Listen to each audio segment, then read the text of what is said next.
কয়েকজন মিলে যা হলো আর বেলালের জিহ্বাটাকে টেনে বার করে নিল।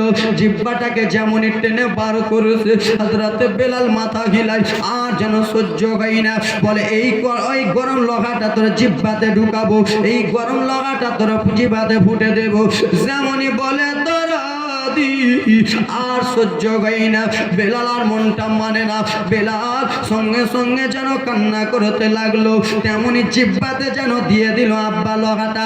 যেমনই দিয়েছে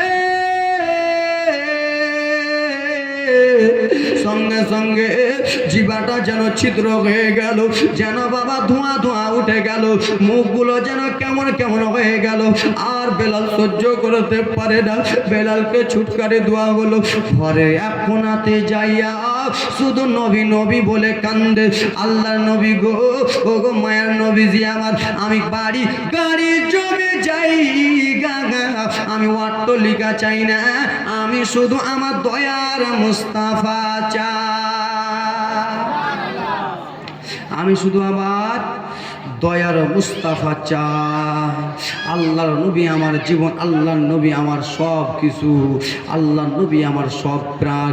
আল্লাহর নবী ও নূরে নবী গো, আল্লাহর নবী ও নূরে নবী গো, আপনি নবী আমার জীবনের জীবন।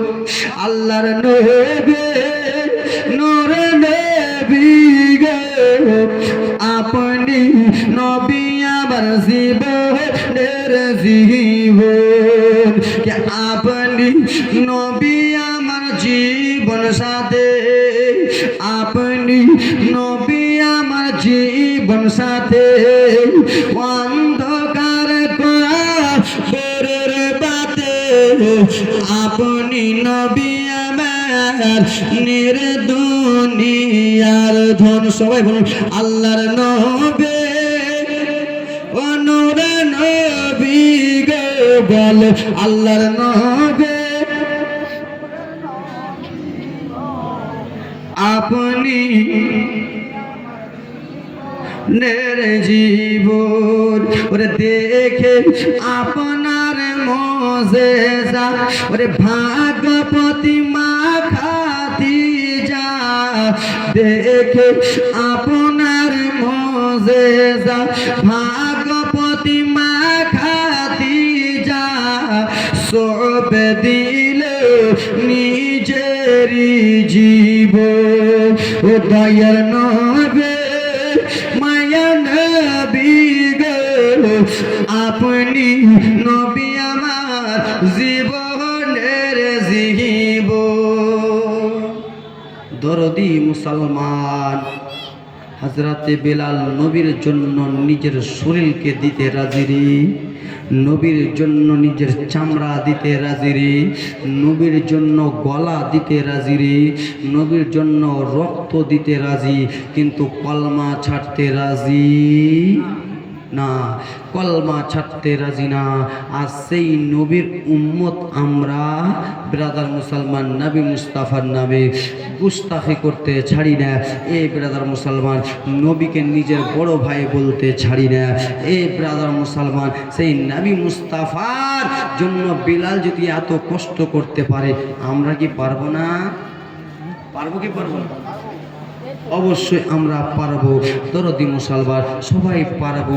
এ আব্বা গো আমার, তাই জন্য জোর হাত করে বলে যায় আব্বা গো, আল্লাহ রব্বুল আলামিন 5 ওয়াক্ত নামাজ ফরজ করেছে আমাদের কাছে। আব্বা 5 ওয়াক্ত নামাজ পড়তে হবে। এবং কি আব্বা আর একটা কথা, ওয়াবিল ওয়ালিদাইনি ইহসানা, পিতা মাতার সেবা করতে বলেছে। এ ব্রাদার মুসলমান আজকাল আমরা এমন হয়ে গেছি, এই জালসা শুনে তোমার লাভ নাই, এই জীবনী শুনে তোমার লাভ নাই, নামাজ পড়ে লাভ নাই। মক্কা মদিনা একবার কেন 40 বার যদি মক্কা মদিনা তওয়াফ করে চলে এসো, তাও তোমার হজ কবুল হবে না। তোমার যদি একটা কথাতে মা যদি আঘাত পেয়ে থাকে, কে আঘাত পেয়ে থাকে? তোমার মা আমার মা, তোমার আমার কথাতে যদি একটা আহা কথাটা উহু কথাটা শব্দটা যদি বার করে থাকে, কষ্ট পেয়ে থাকে, তাহলে তোমার হজ করে হজ কবুল হবে?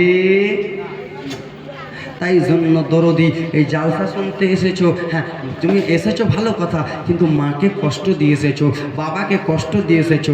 মাকে তুমি ভাত দাও না, বাবাকে তুমি ভাত দাও না, আর জালসা শুনতে এসেছো। এই জালসা শুনে তোমার লাভ হবে না। কি করতে এসেছো? বাবারে, মায়ের পায়ের নিচে তোমার জান্নাত। এই জালসা শুনে তোমার জান্নাত না, মায়ের পায়ের নিচে তোমার জান্নাত। আগে মাকে খুশি করতে হবে, বাবাকে খুশি করতে হবে। মাকে তুমি ভাত দিলে না, বাবাকে তুমি ভাত দিলে না, আর জালসা শুনতে আসছো, তোমার হবে না। আজকালকার এমন এমন মুসলমান আমরা 3 টাকার স্ত্রী পাইয়া মাকে ভুলে যাইতেছি, বাবারে বাবাকে ভুলে যাইতেছি। যেই বাবা তোমার আমার জন্য কত কষ্ট করলো রে, যেই বাবা আমার ফজরের নামাজটা আদায় করার পরে মাঠে ময়দানে চলে গেল জননী, তার একটাই আশা, আমার ছেলেটাকে স্কুলে পড়াবো, ছেলেটা টিউশনে ফিস দিতে হবে, হয়তো ছেলেটা মাস্টার হবে, হয়তো ছেলেটা ডক্টর হবে, হয়তো ছেলেটা ইঞ্জিনিয়ার হবে, হয়তো ছেলেটা হাজি হবে, হয়তো ছেলেটা নামাজি হবে। মা বাবার মনে একটা আশা, সেটা আশা হলো আমার ছেলে যেন ভালো